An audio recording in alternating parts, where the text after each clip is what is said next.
سورہ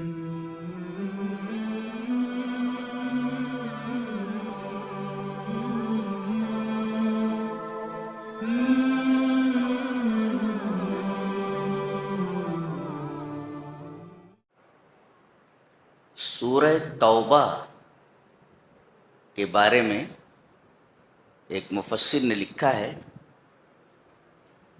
کہ هذه السورۃ اکثر ایرادا لکلمۃ التوبہ. جی، اس سورہ میں توبہ کا جو لفظ ہے وہ قرآن حکیم کی ہر صورت میں آنے والے لفظ توبہ سے زیادہ ہے. پوری سورہ میں 17 مرتبہ توبہ اور اس کے مشتقات وارد ہوئے ہیں. 17 مرتبہ.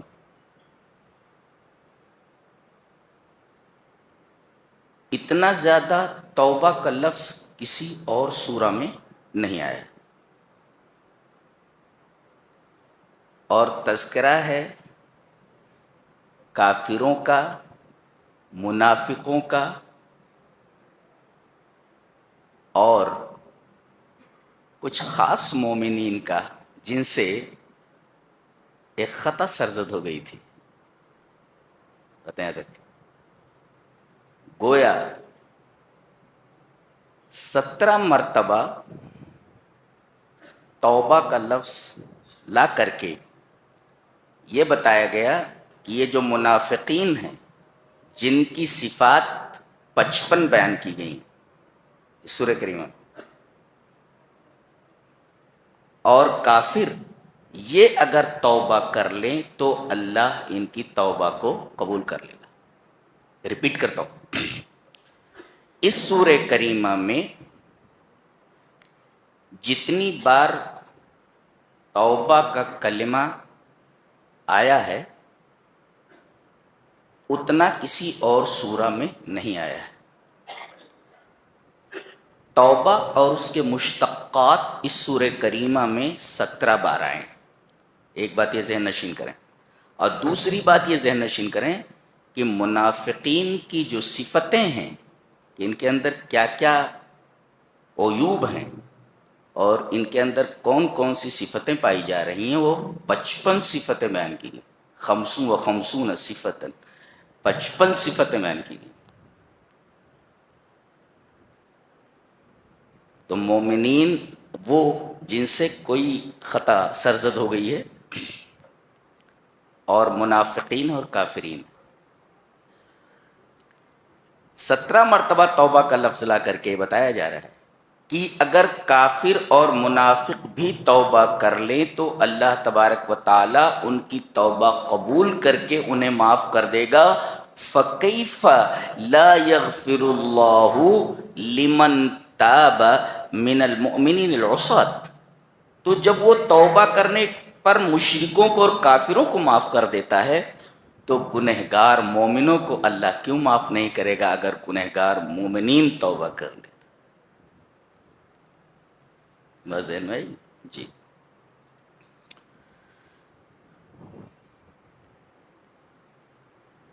اس سورہ کریمہ میں اور 11ویں پارے میں 2 بڑے بڑے واقعات بیان کیے گئے.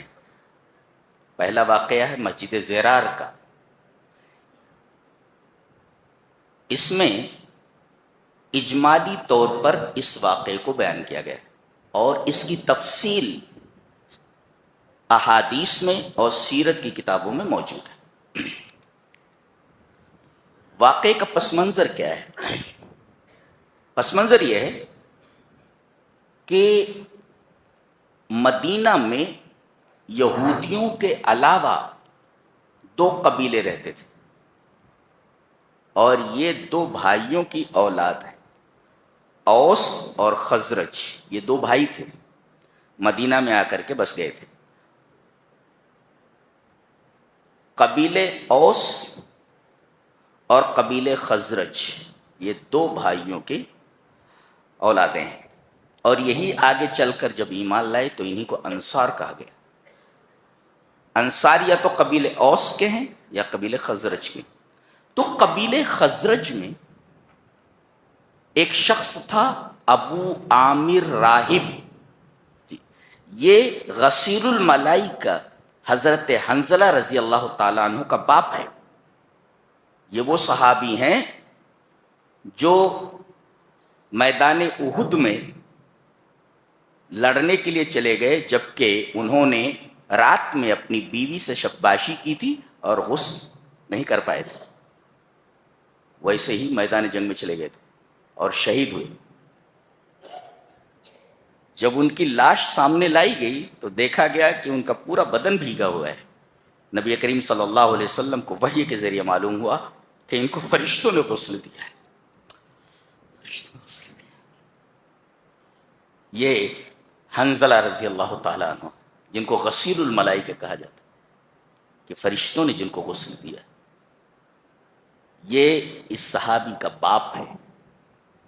یہ زمانے جاہلیت میں نصرانی ہو گیا تھا، عیسائی ہو گیا تھا، اور مدینہ کے لوگ اس کو بڑی عزت کی نگاہ سے دیکھتے تھے. خاص طور سے یہ جس قبیلے کا تھا، خزرج کا، خزرج والے اس کے اوپر جان چھڑکتے تھے. سیرت کی کتابوں میں یہ بھی لکھا ہوا ہے کہ لوگوں نے اس کے لیے ایک تاج تیار کیا ہوا تھا اور اس کو پہنانے والے تھے.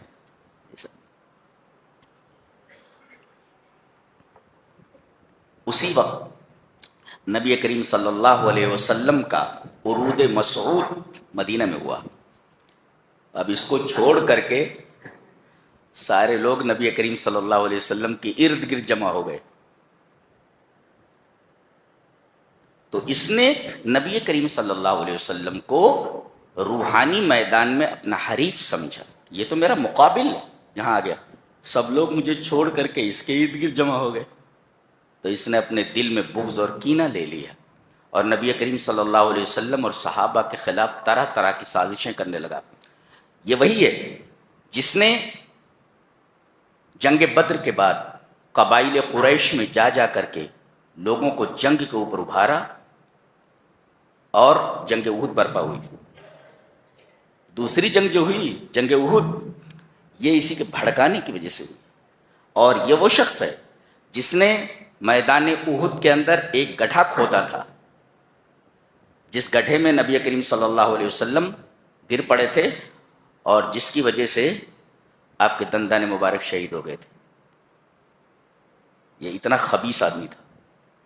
لیکن جب اس نے اسلام کی ترقی کو دیکھا اور دن دونی رات چوگنی ایمان اور اسلام اور مومنین اور مسلمانوں کو بڑھتے ہوئے دیکھا، تو یہ وہاں سے بھاگ کر روم کے بادشاہ ہرقل کے پاس چلا گیا، پہنچ گیا وہاں.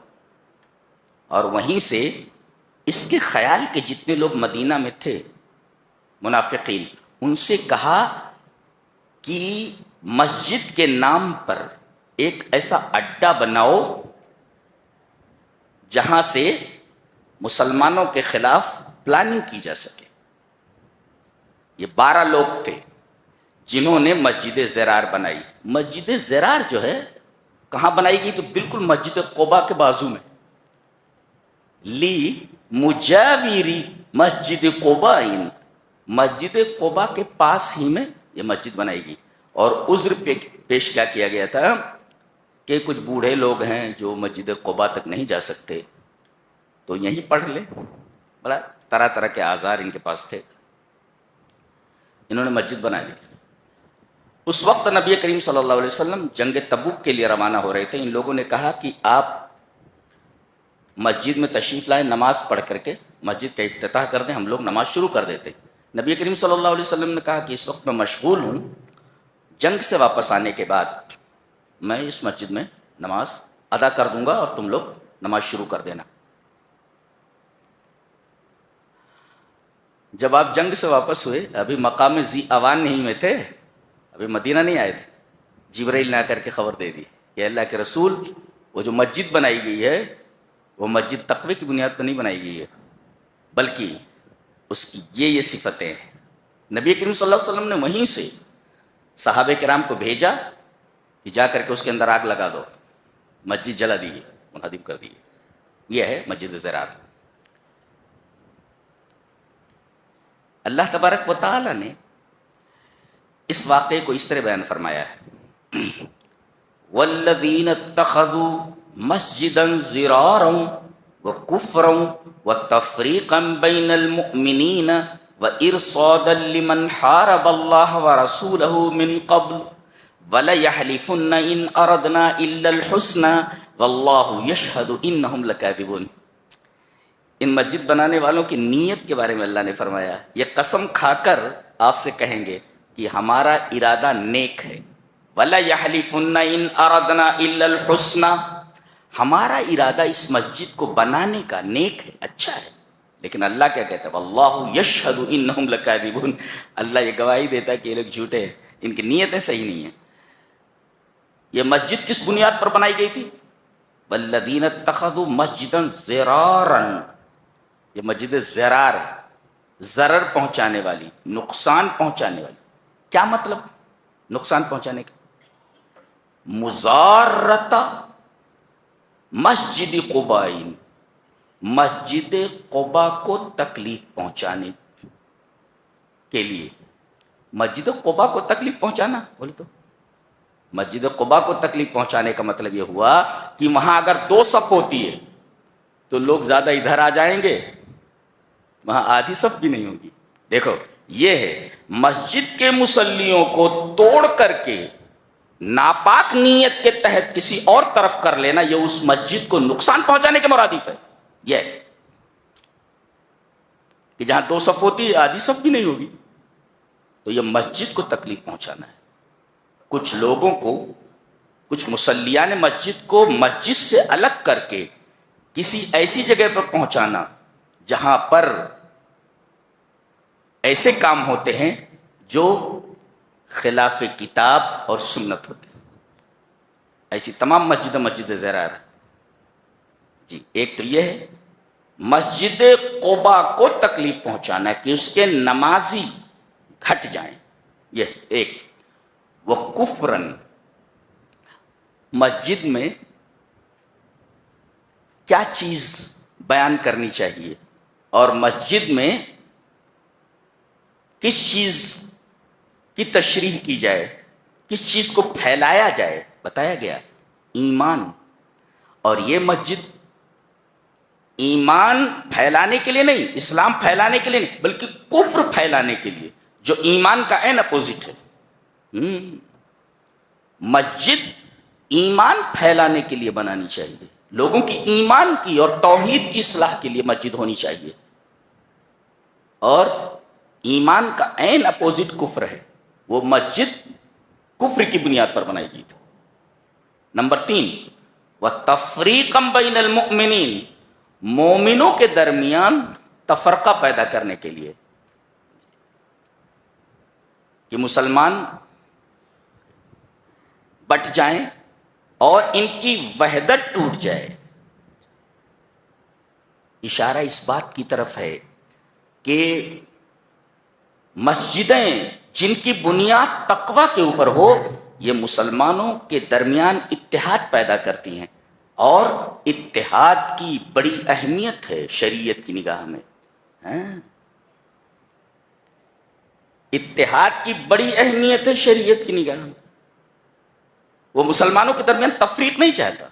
آج مسلمان کمزور ہیں اس وجہ سے کہ وہ مختلف فرقوں میں بٹے ہوئے ہیں. آپس میں بڑی خوفناک تفریق ہے ان کے درمیان. کسی نے لکھا ہے، بہت اچھا لکھا ہے، کہ ان الشقاق یضعف الامم القویہ ویمیت الامم الضعیفہ. اختلاف جو ہوتا ہے مضبوط قوموں کو کمزور کر دیتا ہے. یضعف الامم القویہ، طاقتور لوگوں کو، طاقتور قوموں کو اختلاف کمزور کر دیتا ہے. وَيُمِيتُ الْأُمَمَ الضَّعِيفَةَ، اور کمزور قوموں کو مٹا کر کے رکھ دیتا ہے. طاقتور قومیں کمزور ہو جاتی ہیں اور کمزور قومیں مٹ جاتی ہیں. شقاق اور اختلاف کی بنیاد پر۔ آج مسلمان دنیا میں اتنی بڑی تعداد میں ہیں، لیکن ان کی طاقتیں اسی اختلاف کی نظر ہو گئی ہیں، اور ان کی طاقتوں کا کوئی بھی مطلب جو ہے سیاسی سطح پر یا ایمانی سطح پر کچھ بھی نہیں۔ تو یہ تفریق بین المومنین، مومنوں کے درمیان تفریق پیدا کرنا، یعنی to create separation among the disbelievers، مومنوں کے درمیان تفریق پیدا کرنا، یہ تفریق بین المومنین، هذا واحد۔ اچھا دوسرا، چوتھا کیا ہے؟ وَإِرْصَادًا لِمَنْ حَارَبَ اللَّهَ وَرَسُولَهُ۔ ارصاد کا مطلب ہوتا ہے المعقل، جس کو انگریزی میں کہتے ہیں سمتھنگ بیڈ بیس۔ اچھا جوائنٹ، لوگوں نے ناولوں میں پڑھا ہے، جوائنٹ کا مطلب ہم لوگ دیکھتے تھے کہ وہ جوائنٹ کا جہاں لفظ استعمال کر رہا ہے وہ ایسی جگہ پر استعمال کر رہا ہے جہاں لوگ شراب کے لیے جمع ہوتے ہیں، کچھ خرافات کے لیے جمع ہوتے ہیں۔ تو ہم لوگوں نے جوائنٹ کا ترجمہ دیکھا، جوائنٹ کا ترجمہ دیکھ لیں جوڑ، جوائنٹ کا ترجمہ دیکھ رہے ہیں کہ ملان، یعنی ملا دینا کسی چیز۔ ایک ترجمہ اس کا لکھتا ہے اڈا، یہ دیکھو اڈا، اڈا بہترین لفظ ہے اس کے لیے، جوائنٹ کے لیے بہترین لفظ ہے اس کے لیے۔ معقل یعنی مضبوط مقام، کوئی مضبوط جگہ، اس کو کہتے ہیں ارصاد۔ وَإِرْصَادًا لِمَنْ حَارَبَ اللَّهَ وَرَسُولَهُ۔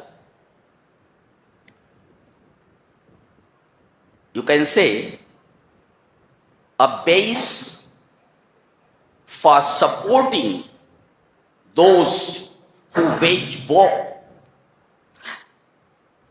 against Allah and His Messenger۔ جی یہ مطلب وَإِرْصَادًا لِمَنْ حَارَبَ اللَّهَ وَرَسُولَهُ، جو اللہ اور اس کے رسول کے لیے کوئی خوفناک سازش کریں اور اللہ اور اس کے رسول سے جنگ کرنے کے لیے کوئی مضبوط جگہ بنائیں۔ یہ مسجد ان 4 صفات پر مشتمل تھی، اور یہ 4 اغراض خبیثہ اس مسجد کے بنانے کے پس پشت تھے۔ جی مسجداً ضراراً وکفراً وتفریقاً بین المؤمنین وارصادا لمن حارب اللہ ورسولہ۔ A bad base for supporting those who wage war against Allah and His Messenger. That's called irsadan liman harab Allah wa rasulah.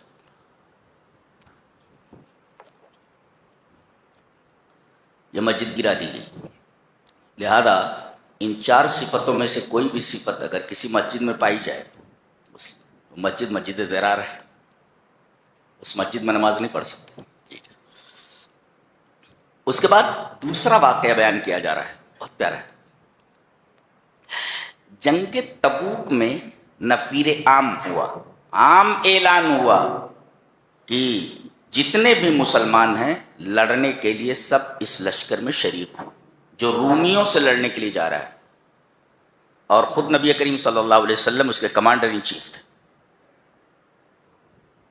اس جنگ میں اتنے لوگ شریک ہوئے کہ اس سے پہلے کسی جنگ میں اتنے افراد شریک نہیں ہوئے تھے، اور لوگوں نے چندے کے اعلان پر بڑھ چڑھ کر حصہ لیا، بڑھ چڑھ کر حصہ لیا۔ آپ کو معلوم ہے کہ حضرت عمر رضی اللہ تعالیٰ نے کیا دیا، حضرت صدیق نے کیا دیا، آپ کے داماد محترم حضرت عثمان غنی نے کیا دیا، سب آپ کو معلوم ہے، تفصیل دیکھ لیں۔ 3 لوگ تھے جن کی نیتیں صاف تھیں، بس ہم لوگ گھوڑے سے جانے والے ہیں، ہمارے پاس سواریاں ہیں، پیدل جا رہے ہیں لوگ، اگلے پڑاؤ پر پہنچ گئے، ہم لوگ گھوڑے سے وہاں پہنچائیں گے۔ آج کل کرتے کرتے نبی کریم صلی اللہ علیہ وسلم لشکر لے کر کے جہاں پہنچنا تھا وہاں پہنچ بھی گئے، وہاں سے واپس بھی آ گئے، یہ لوگ شریک نہیں ہو سکے۔ اللہ نے ان کا تذکرہ فرمایا ہے، نام نہیں لیا، ثلاثہ کا ہے، 3 the 3 وعلى الثلاثة الذين خلفوا، وہ تین جو پیچھے چھوڑ دیے گئے تھے، ثلاثہ مستری، تین جو پیچھے چھوڑ دیے گئے تھے. کچھ اور لوگ بھی نہیں گئے تھے جو معذور تھے، ان کے پاس عذر موجود تھا. بچے نہیں گئے تھے، بچوں کے لیے جنگ ہے ہی نہیں. عورتیں نہیں گئی تھیں، ان کے لیے ضروری نہیں ہے شریک ہونا. کچھ منافق تھے، وہ آ کر کے نبی کریم صلی اللہ علیہ وسلم سے عذر معذرت کرنے، ہم اس وجہ سے شریک نہیں ہو سکے، ہم اس وجہ سے شریک نہیں ہو سکے. اللہ تبارک و تعالیٰ نے 11ویں پارے کو ان کی اس حرکت سے شروع کیا ہے. یعتذرون الیکم اذا رجعتم الیہم، جب آپ لوٹیں گے ان کی طرف تو طرح طرح کے عذر معذرت کریں گے. دیکھو یہ یعتذرون الیکم، تو وہ عذر معذرت کرنے لگے، قسمیں کھانے لگے. نبی کریم صلی اللہ علیہ وسلم نے ان کے عذر کو قبول کر لیا. لیکن یہ تین جو تھے، ان میں کون کون تھے؟ حضرت کعب ابن مالک رضی اللہ تعالیٰ، حضرت ہلال ابن امیہ، اور تیسرے مرارہ ابن ربیع. یہ تین لوگ تھے، انہوں نے کوئی عذر بھی نبی کریم صلی اللہ علیہ وسلم کے پاس آ کر پیش نہیں کیا. یہ کہا کہ اللہ کے رسول ہم سے غلطی ہو گئی، ہم کوئی عذر نہیں پیش، ہم کوئی ایکسکیوز نہیں کریں گے، ہمارے پاس کوئی ایکسکیوز نہیں، جیسا دوسرے لوگوں نے کیا ہے. ہم سے غلطی ہوئی، ہم اپنی غلطی کو مانتے ہیں. نبی کریم صلی اللہ علیہ وسلم نے اعلان فرما دیا کہ ان تینوں کا سوشل بائیکاٹ کیا جائے، ان سے کوئی بات نہیں کرے گا. تو حضرت ہلال ابن امیہ اور حضرت مرارہ ابن ربیع یہ اپنے گھر میں بیٹھ گئے اور خالی روتے تھے، صرف روتے تھے. کعب ابن مالک جو ہے وہ کہتے تھے کہ میں گھر میں نہیں بیٹھا، میں مسجد میں آتا تھا اور مسلمانوں کے ساتھ نماز پڑھتا تھا، کسی کو سلام کرتا تو کوئی سلام کا جواب بھی نہیں دیتا تھا. میں نبی کریم صلی اللہ علیہ وسلم کے چہرے کی طرف دیکھتا تو میں سوچتا کہ میرے سلام پر نبی کریم صلی اللہ علیہ وسلم کے ہونٹ ہلے ہیں کہ نہیں. اور نبی جب ان کی طرف دیکھتے اور یہ دیکھنے لگتے تو نبی اپنا چہرہ پھیر لیتے تھے. اللہ اکبر. حالت یہ ہو گئی تھی حتی اذا ضاقت علیہم الارض بما رحبت وضاقت علیہم انفسہم، زمین باوجود کہ کشادہ تھی ان کے اوپر تنگ ہو گئی اور ان کی جانیں ان کے اوپر تنگ ہو گئی. یہ دیکھیں مجھے بتا دو، زمین کشادہ ہونے کے باوجود تنگ ہو گئی. ارے نبی بات نہیں کر رہا ہے، صحابہ بات نہیں کر رہے ہیں، کیا گزر رہی ہوگی. نبی کریم صلی اللہ علیہ وسلم کی طرف یہ دیکھتے تھے کہ آپ کے ہونٹ ہلے کہ نہیں سلام کا جواب دینے پر. مایوس ہو گئے. وَظَنُّوا أَلَّا مَلْجَأَ مِنَ اللَّهِ إِلَّا إِلَيْهِ، اور انہوں نے یقین کر لیا کہ اللہ کی طرف سے کوئی پناہ گاہ نہیں ہے مگر اسی کی طرف. اللہ 40 دن تک ان کے ساتھ یہی معاملہ رہا. مضت 50 لیلہ ثم جاءت التوبہ، یعنی 40 دن گزر گئے. 40 دن جب گزر گئے تو ایک اور آرڈر آیا. کعب ابن مالک کے پاس نبی کریم صلی اللہ علیہ وسلم کا ایک قاصد آیا، کہا کہ اللہ کے رسول تمہیں حکم دے رہے ہیں کہ اپنی بیوی کو چھوڑ دو، الگ ہو جاؤ، اپنی بیوی سے الگ ہو جاؤ. کعب ابن مالک نے کہا افاطلقها، طلاق دے دوں؟ وماذا افعل، اگر رسول یہ فرمائیں کہ میں اسے طلاق دوں، طلاق دے دیتا ہوں. ابھی اللہ کیا پیار تھا انہیں ایمان سے، اسلام سے. دنیا کی ساری محبتیں ہیج تھی رسول کی محبت کے سامنے. آج لوگ یہ پوچھتے ہیں کہ رسول کی محبت اور دنیا کی محبت کیسے غالب ہوتی ہے. یہ دیکھو یہاں بتایا گیا کہ کیسے غالب ہوتی ہے. نبی کریم صلی اللہ علیہ وسلم فرمائے ان سے کہو کہ اپنی بیوی سے الگ ہو جائیں. حضرت کعب نے کہا افاطلقها، طلاق دے دوں؟ اگر نبی یہ فرمائیں کہ میں اپنی بیوی کو طلاق دے دوں تو میں طلاق دے سکتا ہوں. کہا نہیں، نبی کریم صلی اللہ علیہ وسلم نے طلاق کے لیے نہیں کہا ہے، یہ ہے کہ اپنی بیوی کے قریب مت جاؤ. انہوں نے جا کر کے اپنی بیوی سے کہا الحقی باہلک، میں کہ چلی جا، نبی کا حکم ہے چلی جائے یہاں سے. اپنی بیوی سے الگ. کیا پیار ہے انہیں اسلام سے، ایمان سے اور اللہ اور اس کے رسول سے. اسے کہتے ہیں اللہ اور اس کے رسول کی اور ایمان اور اسلام کی اور توحید کی محبت کو تمام محبتوں پر غالب کر دینا اور دنیا کی تمام محبتوں کو مغلوب کر دینا، یہ مطلب ہوتا ہے اللہ اور اس کے رسول کی محبت غالب کر دینے کا۔ اچھا، بیوی چلی گئی، ہلال ابن امیہ کی بیوی آئی، کہا کہ اللہ کے رسول ان کی طبیعت بہت زیادہ خراب ہے، بہت طبیعت خراب ہے ان کی، ایک تو وہ ادھیڑ عمر کے ہیں، بوڑھے ہیں، اور شیخ ضائع لیس لہ خادم، ان کی خدمت کرنے والا کوئی نہیں ہے۔ اللہ کے رسول بیمار ہیں تو حل تکرہ ان اخدمہ، وہ دیکھو آدمی ہے، وہ مرد ہے، عورت دیکھو کتنا پیار کر رہی ہے اللہ اور اس کے رسول سے، کہہ رہی اللہ کے رسول آپ نے حکم دیا ہے کہ بیویاں الگ ہو جائیں، تو حل تکرہ ان اخدمہ، کیا میں اپنے شوہر کی خدمت کروں تو آپ کو ناپسند لگے گا؟ اللہ اکبر، یہ عورت یہ دیکھ رہی ہے کہ اللہ اور اس کے رسول کی پسندیدہ چیز کیا ہے، شوہر کے ساتھ رہ کر اس کی خدمت کرنا یا شوہر سے الگ ہو جانا؟ کہا کہ اگر وہ بیمار ہیں اور بوڑھے ہیں تو خدمت کرو، لیکن قریب نہیں جانا اس کے، سمجھ گئے، قریب نہیں جانا اس کے۔ تو ان تین صحابہ کرام کا یہ حال ہو گیا، بیویاں جو تھوڑا بہت تسلی دے دیتی تھی وہ بھی چلی گئیں، کیا حالت ہوئی ہوگی، اللہ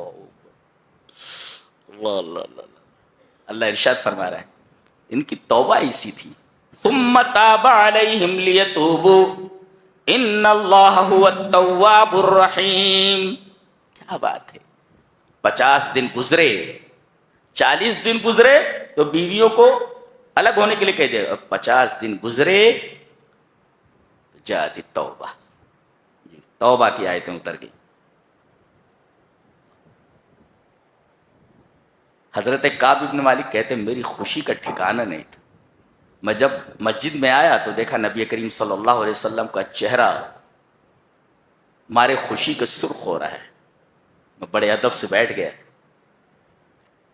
اللہ کے رسول صلی اللہ علیہ وسلم نے مژدہ سنایا کہ اللہ نے تمہاری توبہ قبول کر لی، کہا کہ اللہ کے رسول میں اپنا پورا مال اللہ کے راستے میں نہ دے دوں، جتنی پراپرٹی ہے میں سب اللہ کے راہ میں دیتا ہوں۔ کیسے لوگ تھے، اگر قرآن ان کے بارے میں ایسی بات نہ کہتا تو یقین نہیں آتا تھا کہ روئے زمین پر ایسے لوگ بھی گزرے ہیں جو اللہ اور اس کے رسول سے اس قدر محبت کرتے۔ بیوی کے بارے میں بات آئی تو کہا طلاق دے سکتا ہوں اگر رسول فرمائے، بیوی کے بارے میں حکم آیا اس سے الگ ہو جاؤ، الگ ہو گئے، توبہ قبول ہوئی تو کہا کہ اللہ کے رسول ساری جائیداد میں اللہ کی راہ میں دیتا ہوں۔ یہ کیسے لوگ صاحب، واقعی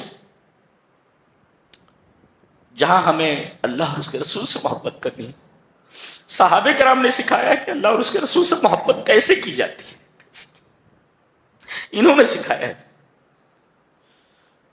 کہ اللہ اور اس کے رسول سے محبت کیسے کی جاتی ہے، یہ بتایا انہوں نے۔ لہذا ان کے بھی بڑے احسانات ہیں امت کے اوپر، جن احسانات کو امتی کبھی بھول نہیں سکتا، فراموش نہیں کر سکتا۔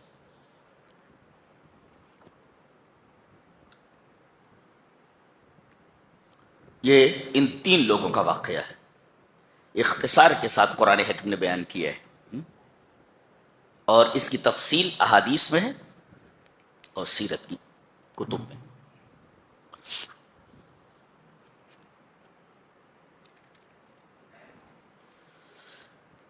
سورہ یونس شروع ہو رہی ہے، سورہ یونس، الف لام را، یہ حروف مقطعات ہیں، یہ در حقیقت چیلنج ہیں کہ یہ الف لام را یہ حروف تہجی ہیں، حروف مقطعات ہیں، انہی حروف سے، انہی لیٹرز سے تمہارے ورڈز، تمہارے الفاظ مرکب ہوتے، لفظ وہی ہیں جن لفظوں کو آپ قرآن میں دیکھ رہے ہیں،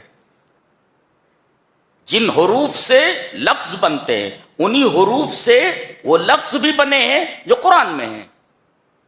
لہذا اگر یہ کلام الہی نہیں ہے تو تم بھی بنا کر کے دکھاؤ، اس لیے کہ لیٹرز وہی ہیں، حروف وہی ہیں جن سے تم اپنی باتیں مرکب کرتے ہو۔ قرآن جیسی ایک آیت بنا کر کے دکھا دو۔ اللہ فرمایا یہ حکمت والی کتاب کی آیتیں ہیں۔ اس کے بعد ایک شبہ پیش کیا جا رہا ہے، اکان للناس عجبا ان اوحینا الی رجل منہم ان انذر الناس وبشر الذین آمنوا ان لهم قدم صدق عند ربهم قال الكافرون ان هذا لساحر مبین۔ کتنا پاک کلام ہے، پاک کلام۔ دنیا میں کوئی کتاب پڑھو، اس کتاب کے مقابل میں کوئی کتاب ٹھہرتی ہے کیا ایک لمحے کے لیے بھی؟ کیا اسٹائل، کیا اسلوب ہے بات کرنے کا، بیان کرنے کا۔ اکان للناس عجبا ان اوحینا الی رجل منہم ان انذر الناس وبشر الذین آمنوا ان لهم قدم صدق عند ربهم قال الكافرون ان هذا لساحر مبین۔ کافروں کو یہ شبہ ہے کہ ایک بشر نبی کیسے ہو سکتا ہے؟ ہمیشہ تمام ادوار میں تمام امتوں کو اپنے نبیوں کے بارے میں یہی شبہ تھا کہ یہ انسان ہے، رسول کیسے ہو سکتا ہے، یہ بشر ہے، رسول کیسے ہو سکتا ہے۔ اور آج ہمارے درمیان کچھ لوگ ایسے جو کہتے ہیں کہ یہ رسول ہے تو انسان کیسے ہو سکتا ہے؟ پہلے کیا تھا؟ یہ بشر ہے، رسول کیسے ہو سکتا ہے؟ اور آج شبہ کیا ہے؟ یہ رسول ہے، بشر کیسے ہو سکتا ہے؟ جواب دیا گیا، انہیں تعجب ہے۔ اکان للناس عجبا، تعجب ہے، اس میں تعجب کی کون سی بات ہے؟ لِأَنَّ الْجِنْسَ إِلَى الْجِنْسِ أَمْيَلُ وَأَقْدَرُ عَلَى التَّفَاهُمِ۔ ایک عقلی بات بیان کی گئی، کیا؟ اس لیے کہ ایک جنس اپنی ہی جنس کی طرف زیادہ مائل ہوتی ہے اور ایک دوسرے کو سمجھنے اور سمجھانے میں زیادہ بہتری ہوتی ہے۔ جیسے کہتے کند ہم جنس با ہم جنس پرواز، کبوتر با کبوتر، باز با باز۔ جی، ہر چیز اپنی جنس کی طرف جھکتی ہے، عورت مرد کی طرف، مرد عورت کی طرف، کبوتر کبوتر کی طرف، باز باز کی طرف، کتے کتے کی طرف، وغیرہ وغیرہ، اپنے جنس کی طرف ہر چیز زیادہ مائل ہوتی ہے۔ لہذا اگر رسول کو بشر بنا کر کے تمہارے درمیان بھیجا گیا یا بشر کو رسول بنایا گیا تو اس میں تعجب کی کون سی بات ہے؟ سمجھنے سمجھانے میں آسانی ہے نا، اور ایک ہی جنس کا ہے اور ایک جنس دوسرے جنس کی طرف مائل ہوتی ہے۔ ہاں، اس وجہ سے تمام رسولوں کو بشر ہی بھیجا گیا، یعنی تمام رسول جتنے ہیں ایسے بشر تھے۔ اچھا، آخر میں اعتراف کر رہے، دیکھو، قال الکافرون ان ھذا لساحر مبین، یہ رسول جادوگر ہے۔ اچھا، اور جو پیش کر رہا ہے قرآن کی شکل میں یہ جادو ہے، یعنی قرآن کو کہتے ہیں جادو، اور یہ جو پیش کرنے والا ہے قرآن کو یہ ہے جادوگر۔ ایک مفسر اس پر لکھتا ہے ھذا اعتراف منہم بِأَنَّ مَا سَمِعُوا مِنَ الْقُرْآنِ خَارِجٌ عَنْ طَوْقِ الْبَشَرِ۔ کیا تبصرہ ہے، وہ کہتا ہے کہ یہ اعتراف ہے ان کی طرف سے کہ جو قرآن انہوں نے سنا ہے ویسا قرآن یہ بنا نہیں سکتے، خارج عن طوق البشر، انسان کی طاقت سے خارج ہے، باہر ہے۔ تبھی تو جادو کہہ رہے ہیں اس کو، عام چیز ہے ہی نہیں، جادو کہہ رہے ہو، یعنی ان کے بس کی بات نہیں ہے۔ اور ایک بات ذہن میں رکھو کہ اگر جادو ہو تو جادو کا مقابلہ کیا جا سکتا ہے، لیکن قرآن معجزہ ہے، معجزے کا مقابلہ نہیں کیا جا سکتا۔ آپ نے وہ منظر دیکھا کہ جادوگر میدان میں ہیں، انہوں نے اپنے جادو پیش کیے، اور ایک طرف نبی ہے اس نے معجزہ پیش کیا، اور نتیجہ کیا ہوا؟ معجزہ سارے جادو کو نگل کر کے بیٹھ گیا۔ جی، تو سحر مشکل کہ بکیفیت اعجاز رسد، سحر کی کیا اوقات، جادو کی کیا اوقات کے معجزے کی کیفیت میں پہنچے، سحر مشکل کہ بکیفیت اعجاز رسد، جادو بھلا معجزے کی حد میں، معجزے کی حد تک کیسے پہنچ سکتا ہے؟ جادو جادو ہے، معجزہ معجزہ ہے، جادو کا مقابلہ جادو سے کیا جا سکتا ہے مگر معجزے کا مقابلہ جادو سے نہیں کیا جا سکتا۔ تو یہ جادو نہیں ہے بلکہ ایک معجزہ ہے، یہ قرآن حکیم، اس وجہ سے اس کا مقابلہ نہیں کیا جا سکتا، اور ان کا اعتراف ہے کہ ہم قرآن جیسی سورہ نہیں بنا سکتے، لہذا مانو نا کہ قرآن حکیم معجزہ ہے۔ جی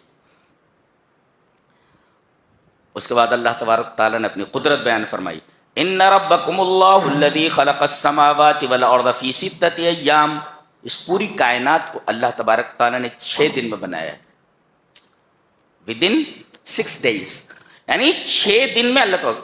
سوال یہ ہے کہ 6 دن میں کیوں بنایا؟ ان اللہ قادر علی خلق الکائنات کلھا، علی خلق السماوات والارض کلھا بلحظۃ واحدہ، ایک ہی لمحے میں اللہ تبارک تعالیٰ پوری کائنات کو بنانے پر قادر ہے، پھر 6 دن کیوں لگائے؟ اس کا جواب دیا گیا ہے، اراد اللہ ان یعلمنا، اللہ تبارک و تعالیٰ نے یہ ارادہ فرمایا ہے کہ ہمیں سکھائے کہ کوئی بھی کام کرو تو غور و فکر کرنے کے بعد اور تدریج کے ساتھ کرو۔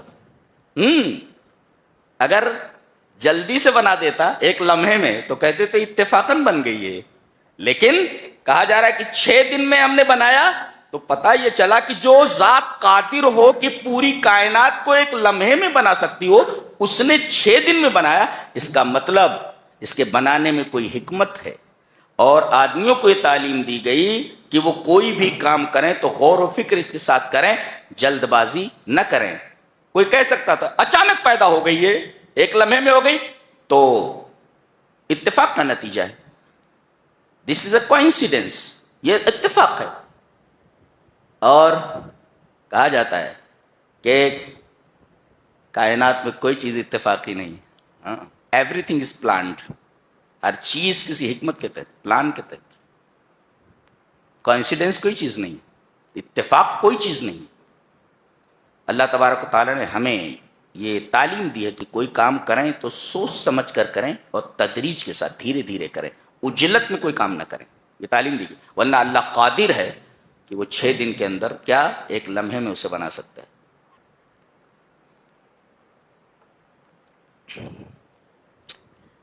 ایک بہت پیاری بات کہی جا رہی، دیکھو سائنس کے طلبہ ہیں ہم، هو الذي جعل الشمس ضياء والقمر نورا وقدره منازل لتعلموا عدد السنين والحساب، کیا بات ہے، اس نے یعنی اللہ نے سورج کو ضیاء بنایا ہے اور چاند کو نور۔ مل فرق بین الضیاء والنور، ضیاء میں اور نور میں کیا فرق ہے؟ کہتے ہیں کہ ان مصدر الضیاء هو الشیء ذاتہ، وَأَنَّ النُّورَ لَهُ مَصْدَرٌ آخر کالقمر، کہتے ہیں کہ ضیاء کہتے ہیں جو روشنی ذاتی ہو، جیسے سورج، آگ کے لیے ضیاء کا لفظ استعمال ہوتا ہے، اس لیے کہ آگ کے اندر ہی بذات ہی روشنی ہے، اور سورج کے لیے ضیاء کا لفظ استعمال ہوا اس لیے کہ سورج بذات خود روشن ہے، لیکن قمر کو نور کہا گیا اس لیے کہ اس کی روشنی سورج سے مستعار ہے۔ یہی وجہ ہے کہ اگر چاند اور سورج کے درمیان زمین حائل ہو جائے تو چاند گرہن ہو جاتا ہے۔ پتہ یہ چلا کہ سورج کی روشنی بذات اور قمر یعنی چاند کی روشنی سورج کی روشنی سے، سورج سے مستعار ہے۔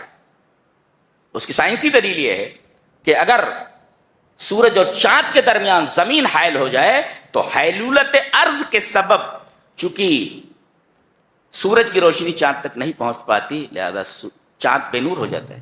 یہ دلیل ہے اس بات کی، ایک کاسمک فیکٹ ہے، یہ کائناتی حقیقت ہے۔ جی یہ بتایا گیا، یہ کون بتا سکتا ہے؟ ایک امی بتا سکتا ہے؟ پتہ یہ چلا کہ یہ کلام اس ہستی کا ہے جو عرش پر مستوی ہے، اشر مستقیم ان فی اختلاف اللیل والنہار وما خلق اللہ فی السماوات والارض لآیات لقوم یتفکرون. یہاں فکر کو دعوت دی گئی ہے کہ یہ جو اختلاف لیل و نہار ہے، کبھی دن بڑا ہوتا ہے رات چھوٹی ہوتی ہے، کبھی رات لمبی ہو جاتی ہے دن چھوٹا ہو جاتا ہے، کبھی دن گرم ہوتا ہے کبھی ٹھنڈا ہوتا ہے، کبھی رات گرم ہوتی ہے. اللہ، یہ جو کبھی ہوائیں تیز ہو جاتی ہے اور کبھی ہوائیں سست ہو جاتی ہے، کبھی ہوائیں گرم ہوتی ہے کبھی ہوائیں ٹھنڈی ہوتی ہیں. اللہ، تو جو اختلاف لیل و نہار ہے اس میں سوچنے والوں کے لیے، غور کرنے والوں کے لیے نشانیاں ہیں کہ کوئی تو ہے جو ان کو بدل رہا ہے.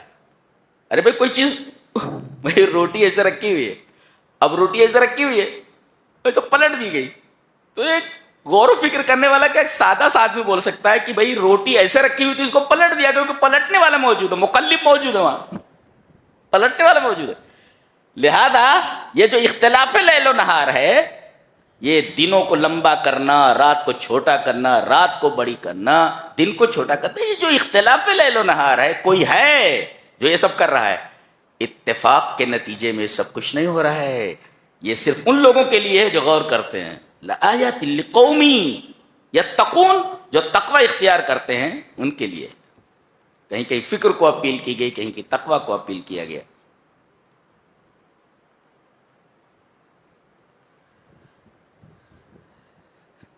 ایک عجیب و غریب آیت ہے، لے کر جاؤ. ان الذين لا يرجون لقاءنا ورضوا بالحياة الدنيا واطمأنوا بها والذين هم عن آياتنا غافلون.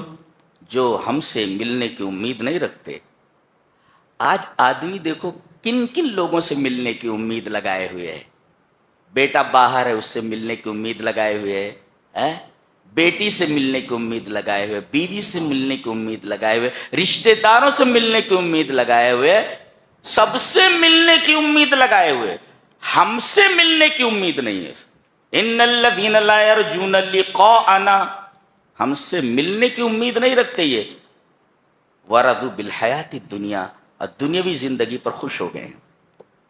واطمأنوا بها، اور انہیں اطمینان ہو گیا ہے، بس ٹھیک ہے یہ دنیا ہے. دنیا کہاں، مرنے کے بعد کس کو کہاں جانا ہے، بس جو کچھ ہے وہ دنیا ہے. اور ہماری نشانیوں سے غافل ہیں. انجام اولئک مأواہم النار، ان کا ٹھکانہ جہنم ہے. تو اللہ تبارک تعالیٰ سے ملنے کی امید رکھو. اللہ اکبر. آگے بتا رہا ہوں کیا ہے بات. ایک جگہ فرمایا گیا کہ کیا پیاری بات کہی گئی ہے کہ للذین احسنوا الحسنی وزیادہ، جن لوگوں نے حسین اعمال کیے ان کے لیے حسنہ ہے. حسنہ کا مطلب جنت. اللہ اکبر. جنت کا نام ہی رکھ دیا گیا، دا بیوٹی، اس کا نام ہی ہے دا بیوٹی. دی اور حسنہ مینس بیوٹی، دا بیوٹی.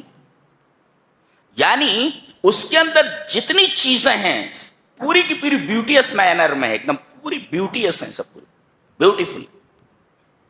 اس کا نام اتنی حسین ہے کہ اس کا نام ہی حسن رکھ دیا گیا ہے، حسنہ. اور یہ کن کو ملنے والی ہے؟ جن کے اعمال حسین ہوں. تو اعمال حسین ہو تو حسنہ ملنے والی ہے. تو حسنہ اگر لینا ہے، حسنہ کو پانا ہے تو حسین اعمال کرو. للذین احسنوا الحسنى، ٹھیک ہے، حسین اعمال کرنے پر حسنہ یعنی جنت ملے گی. وزیادہ، یہ جنت سے زیادہ کون سی چیز ہے؟ چلیے ایک حدیث دیکھتے ہیں. امام مسلم رحمہ اللہ اس حدیث کو کتاب الایمان میں لائے، حضرت صہیب رومی سے.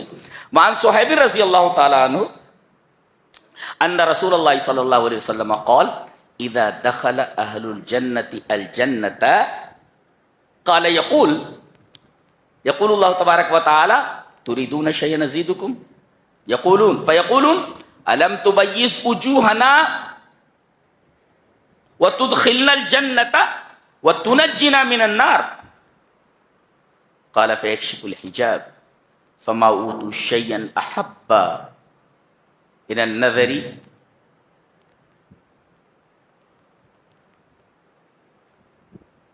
مسلم شریف کی یہ روایت جو کتاب الایمان میں ہے، حضرت صہیب رومی فرماتے ہیں کہ جب نبی کریم صلی اللہ علیہ وسلم ارشاد فرمائے جنتی جب جنت میں چلے جائیں گے تو اللہ ان سے پوچھے گا تریدون شیئا ازیدکم، do you want anything more, کچھ اور چاہیے، کچھ اور چاہیے، تریدون شیئا ازیدکم، کچھ اور چاہیے تو بولو.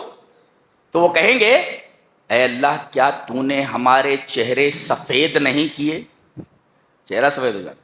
ہاں یہاں جن لوگوں کا رنگ کالا ہے گورا ہو جاتا وہاں علم تو وہی جو ایک مطلب اس کا یہ بھی ہے جی، جو کالے ہیں ڈائریکٹ گورے ہو جاتے ہو.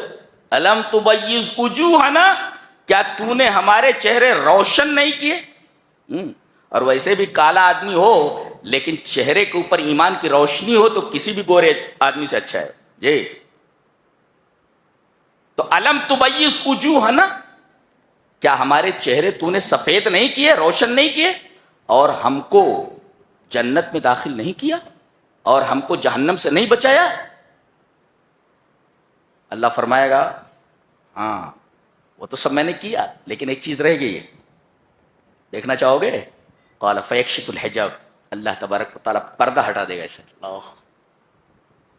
اللہ کا چہرہ نظر آئے گا. اللہ اکبر. جنتیوں کو ایسا لگے گا جیسے جنت کی ساری نعمتیں دیدار الہی کے سامنے فیل ہیں، کوئی معنی نہیں رکھتی. من النظر الى ربهم عز وجل فما اوتوا شيئا احب من النظر الى ربهم عز وجل. اللہ تبارک و تعالیٰ کے دیدار سے زیادہ پسندیدہ کوئی چیز نظر ہی نہیں آئے گی. اور کون یہ بات نہیں سمجھتا ہے؟ پوری دنیا میں جو حسن بکھرا ہوا ہے، بعض مناظر، بعض کیا کہیں چلے جاؤ، یہاں جا رہا ہے آدمی وہاں چلا جا رہا ہے، wow how pretty and how beautiful scene is it, یعنی یہ کتنا خوبصورت منظر ہے. واو. آپ کسی حسین منظر کو دیکھ کر کے متعجب ہو جاتے ہیں اور آپ کی زبان سے تعجب کے کلمات نکلتے ہیں. بتاؤ جس نے ان خوبصورت چیزوں کو بنایا ہے، تمام طرف جمال بھی کھیرا ہے، کتنا جمیل ہوگا، اندازہ لگاؤ. یہ حضرت وہب بن منبہ کہتے ہیں، اس کو ابن رجب شرح حدیث لبیک اللہم لبیک ملائے ہیں، کہ لو خیرت بین الجنت والرؤیت لخیرت الرؤیا. حضرت وہب بن منبہ کہتے ہیں اگر مجھے اختیار دیا جائے کہ تم جنت لوگے یا اللہ کی رؤیت، اللہ کا دیدار، تم کو جنت چاہیے کہ اللہ کا دیدار چاہیے، تو میں اللہ کے دیدار کو اختیار کروں گا. میں اللہ کو دیکھنا چاہتا ہوں. اللہ اکبر. یہ ہے اللہ تبارک تعالیٰ کا دیدار. اگر مجھے اختیار دیا جائے کہ جنت چاہیے یا دیدار الہی تو میں دیدار الہی کو اختیار کروں گا اسے. کیا کہنے.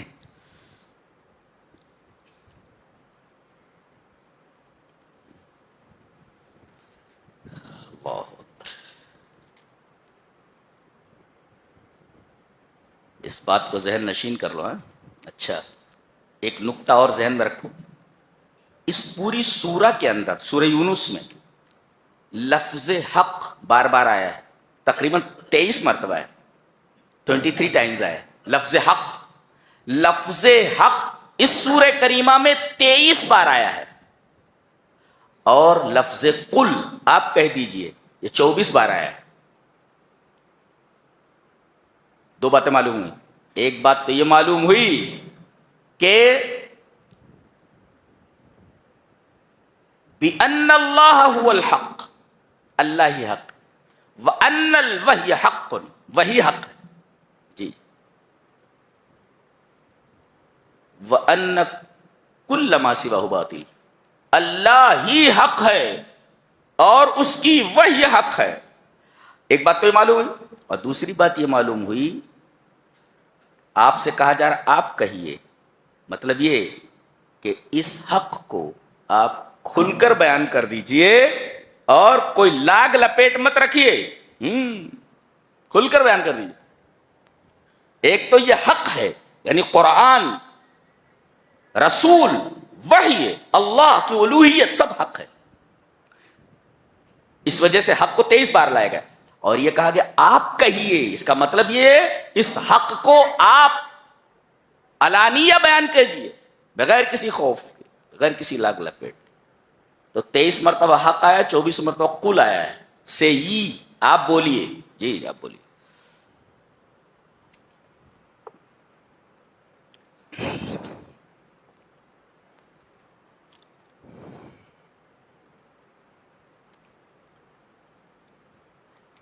فرعون کا واقعہ بیان کیا جا رہا ہے۔ یہ موسیٰ علیہ السلام اور بنی اسرائیل کا تعاقب کرتے ہوئے بحر قلزم پر پہنچا۔ واقعہ آپ کو معلوم ہے، بنی اسرائیل نے دیکھا، کہا کہ اب تو ہم پکڑ لیے گئے، جی سامنے فرعون اور اس کا لشکر ہے، اور اس طرف دریا ہے، دونوں طرف موت کھڑی ہوئی ہے، کدھر جائے؟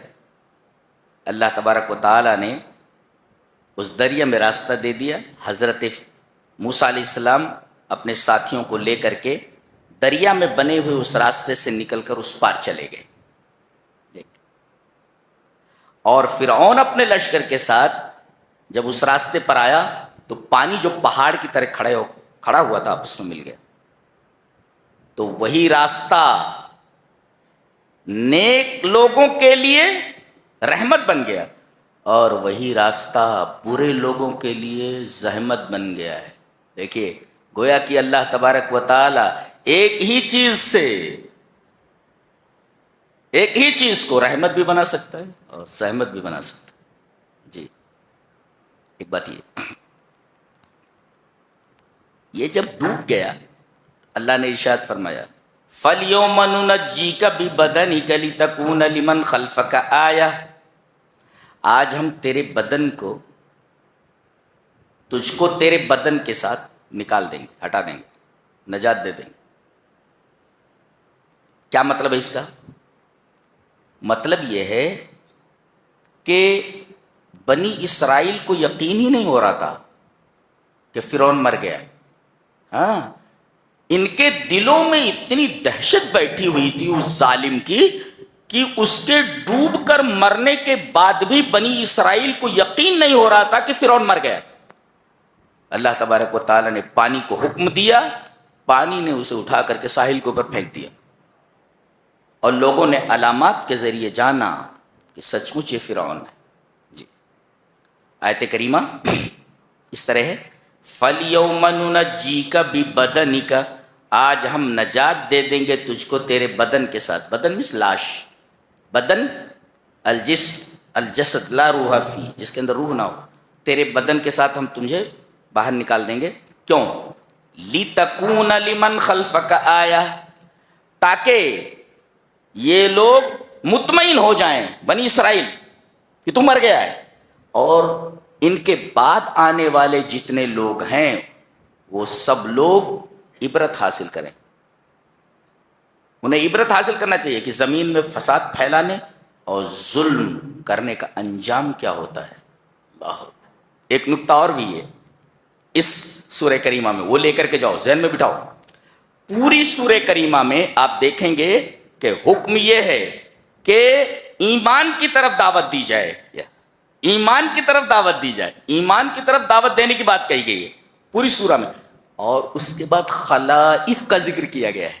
خلائف یعنی خلیفہ کس کو کہتے ہیں؟ کوئی قوم ختم ہو جائے اور اس کی جگہ پر دوسری قوم لائی جائے۔ اشارہ اس بات کی طرف ہے کہ ایک دن ایسا آنے والا ہے، اگر تم اپنے ایمان کو درست کر لو تو اللہ تبارک و تعالیٰ ظالموں کو مٹا کر تمہیں اس جگہ پر لا کر کھڑا کر دے گا۔ یہ نکتہ یاد رہے کہ بار بار دعوت ایمان کی، اس کا ذکر ہو رہا ہے، دعوت ایمان کی، اور ساتھ ساتھ خلائف کہا جا رہا ہے کہ ایک دن ایسا آنے والا ہے کہ جو مومنین مخلصین ہیں اللہ تبارک و تعالیٰ ان کو ظالموں کے مقام پر لا چھوڑے گا اور ظالموں کو مٹا دے گا۔ ایک نکتہ یہ معلوم ہے۔ یہاں پر دیکھو ایک لفظ اور بھی ہے، چلیے پہلے اس پر بحث کر لیتے ہیں۔ بہرحال آنے والوں کے لیے یہ نشانی بن جائے لوگ یہ سوچیں کہ ظلم کا انجام اور زمین میں فساد پھیلانے کا انجام کیا ہوتا ہے، یہ معلوم ہو جائے لوگوں کو۔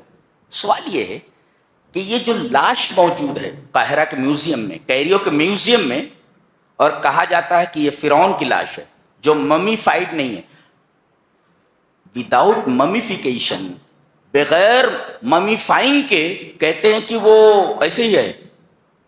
اس سلسلے میں کیا ہے؟ کیا وہ فرعون کی لاش ہے؟ اس سلسلے میں عبداللہ ابن باز رحمہ اللہ اور حضرت شیخ ابن عثیمین رحمہ اللہ فرماتے ہیں کہ جزم کے ساتھ اور قطعیت کے ساتھ یہ نہیں کہا جا سکتا کہ یہ اسی فرعون کی لاش ہے جس فرعون کے زمانے میں حضرت موسیٰ علیہ السلام تھے، یہ اس فرعون کی لاش نہیں۔ لیکن بعض لوگ کہتے ہیں کہ ہو سکتا ہے یہ وہی لاش ہو۔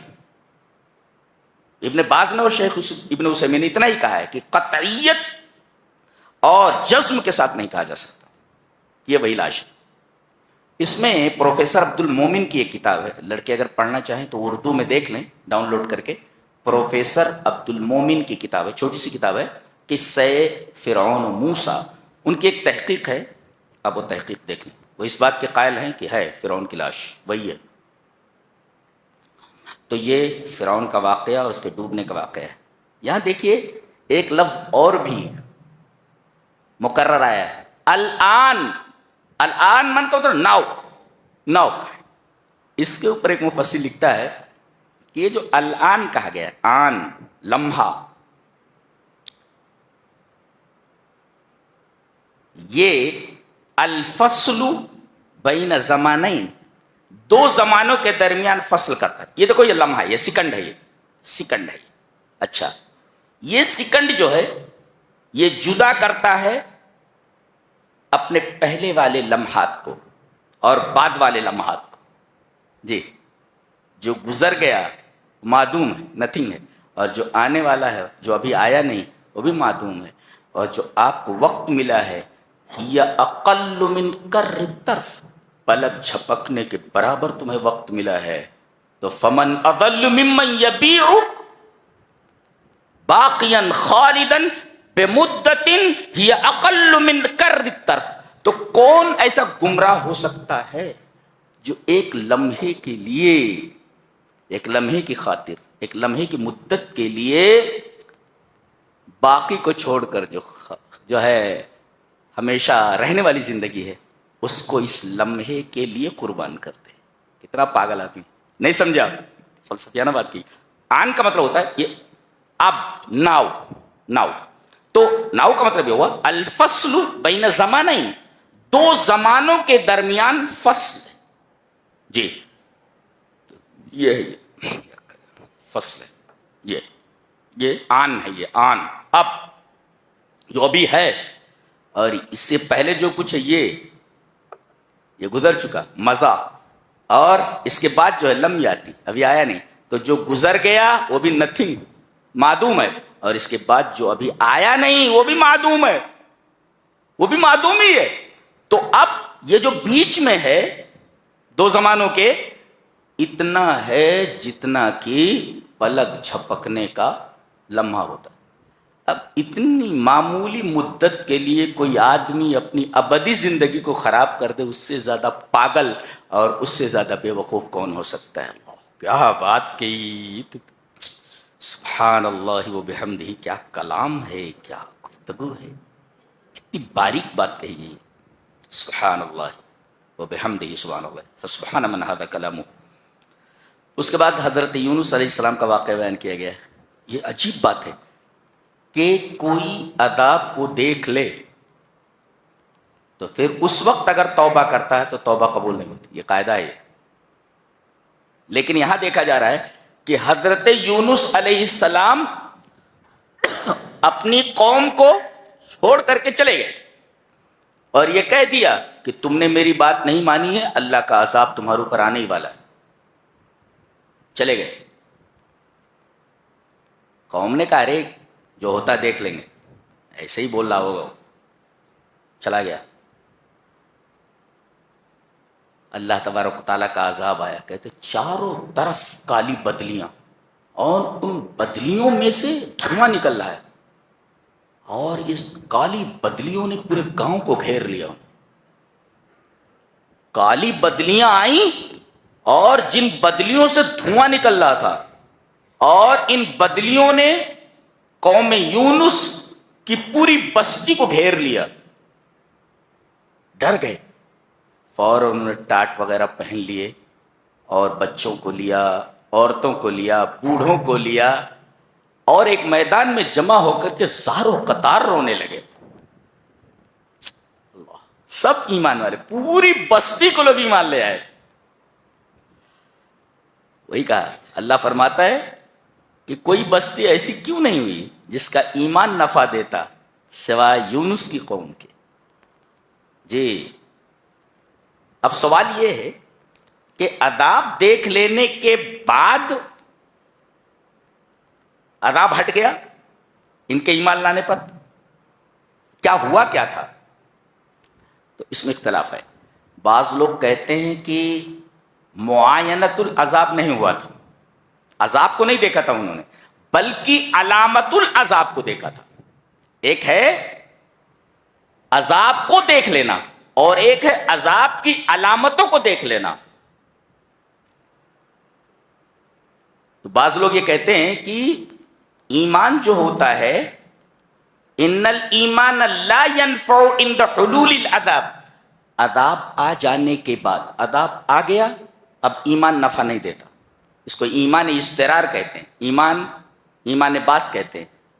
عذاب دیکھ لینے کے بعد ایمان معتبر نہیں ہوتا، ایمان استقرار ہے، مجبوری میں ایمان کا. تو عذاب دیکھ لینے کے بعد ان کا ایمان قبول کیوں ہو گیا؟ جواب دیا جا رہا ہے یہ اسی امت کے لیے خاص ہے، یہ خاص ہے اس لیے کہ ان کی توبہ ایسی تھی، تمام لوگوں نے مل کر توبہ کر لی. تو ہم نے اپنا قانون بدل دیا، کیا کہ عذاب دیکھنے کے بعد توبہ قبول نہیں ہوتی، ایمان معتبر نہیں ہوتا. ہم نے عذاب دکھانے کے بعد جب یہ ایمان لائے تو ہم نے ان کا ایمان مان لیا. اس قوم کی خصوصیت ہے کہ ان دا معاینت العذاب، عذاب دیکھ لینے کے بعد ایمان مقبول نہیں ہوتا. لیکن یہ قوم ایسی تھی کہ اللہ تبارک تعالیٰ نے اپنا قانون بدل دیا اور ان کے ایمان کو مقبول گردانا. دوسرے لوگ کہتے ہیں ایسا نہیں، بلکہ یہ عذاب کا معائنہ نہیں تھا، بلکہ علامات عذاب کا معائنہ تھا. علامت عذاب دیکھ کر کے لوگ ایمان لے آئے. اس میں جو بھی آپ لینا چاہیں لے سکتے ہیں. اور ایک چیز اور رکھیں، اللہ تبارک و تعالیٰ کو یہ علم ہے، نقطہ دیکھو، اللہ تبارک و تعالیٰ کو یہ علم ہے کہ اگر اس کو جہنم سے نکال کر دنیا میں پھر بھیج دیا جائے تو سدھر جائے گا. اللہ کو معلوم ہے کہ دنیا میں بھیج دیا گا پھر بھی نہیں سدھرے گا، پھر بھی سدھرے گا نہیں. تو ان لوگوں کے بارے میں اللہ تبارک و تعالیٰ کو اپنے علم کی وجہ سے معلوم ہو گیا تھا، اس کے علم میں تھا کہ یہ لوگ جس طریقے سے ایمان لائے ہیں یہ عذاب کو ہٹانے کے لیے نہیں، بلکہ در حقیقت یہ ایمان لے آئے ہیں، ایمان لے آئے ہیں. اللہ تبارک و تعالیٰ نے ان کے ایمان کو قبول فرمایا، اس لیے کہ اس کے علم میں تھا کہ اگر ان کو پلٹ بھی دیا جائے تو یہ لوگ کبھی بھی ایمان کے باہر نہیں جائیں گے، یہ اللہ کو علم تھا. تو یہ حضرت یونس علیہ السلام کے قوم کی خصوصیت ہے. اس کی تفصیل ہم سورہ صافات میں کریں گے انشاءاللہ، یہ کتنے لوگ تھے سب. جی یہ تھا 11ویں پارے کا خلاصہ. اللہ ہمیں نیک عمل اور اچھی سمجھ کی توفیق عطا فرمائے. وآخر دعوانا الحمدللہ رب العالمین.